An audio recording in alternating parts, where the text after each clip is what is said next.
उसी को देखकर आज जहां देश भर के लोग इसके समर्थन में है, वहीं Catholic bishop conference of India, church of Bharat, Kerala council of churches, Kerala Catholic bishops council और all India Sajjada Nashin council, मुस्लिम राष्ट्रीय मंच जैसी अनेक संस्थाओं ने, चर्च से लेकर मुस्लिम की अन्य सभाओं ने इसका समर्थन किया है। उसके लिए भी मैं उनका बहुत बहुत आभार प्रकट करता हूं।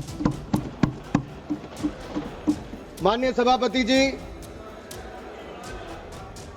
वक्फ को बदलने का वक्त आ गया है, क्योंकि ये अत्याचार और भ्रष्टाचार का एक ऐसा अड्डा बन गया है, उसको खत्म करने का और बदलने का समय आया है।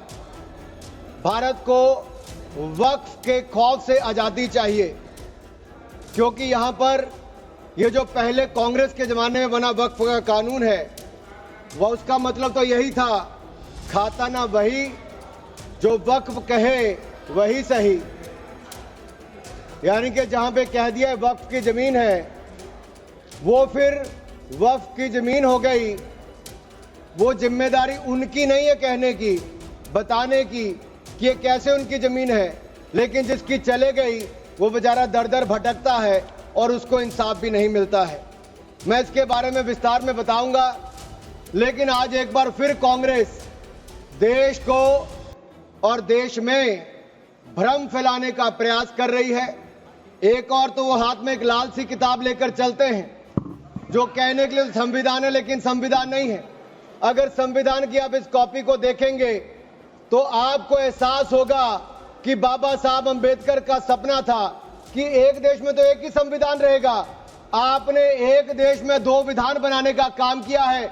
आपको तय करना है संविधान के साथ रहना है कि वक्फ के साथ रहना है, वक्फ के साथ रहना है कि संविधान के साथ रहना है, आपको तय करना पड़ेगा। और यही नहीं,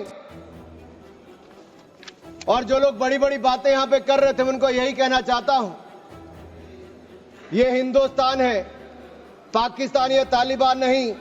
यहां बाबा साहब का संविधान चलेगा, काबिले का फरमान नहीं, मुगलिया फरमान नहीं चलने वाला। यहां पर एक नहीं अनेक ऐसे उदाहरण देखने को मिलेंगे। माननीय सभापति जी, आज हम केवल संविधान संशोधन पर चर्चा नहीं कर रहे, लेकिन एक ऐसे समानांतर सत्ता को चुनौती दे रहे हैं जो दशकों से अनियंत्रित रूप से अस्तित्व में है। वक्फ संशोधन बिल 2025 केवल कानून में बदलाव नहीं, बल्कि एक संदेश है। संदेश स्पष्ट है कि देश में एक ही कानून चलेगा, भारत का संविधान, और भारत के संविधान के ऊपर कुछ नहीं है। वक्फ बोर्ड का उद्देश्य मुस्लिम समुदाय के कल्याण के लिए संपत्तियों का प्रबंधन करना था, लेकिन कांग्रेस और उसके सहयोगी दलों ने इस भूमि को अपारदर्शी और एक गैर जिम्मेदाराना तरीके से राजनीतिक संरक्षण देते हुए एक ऐसा साम्राज्य बनाया जहां पर इन्होंने इसको अपना वोट बैंक का एटीएम बनाकर रख दिया है। 70 सालों से इन्होंने यही किया है। 1947 में भारत ने एक विभाजन देखा है, वो एक परिवार और एक पार्टी के कारण वो विभाजन हुआ है। आज जमीन जिहाद, लैंड जिहाद के नाम पर हम दूसरा विभाजन नहीं होने देंगे, नहीं होने देंगे।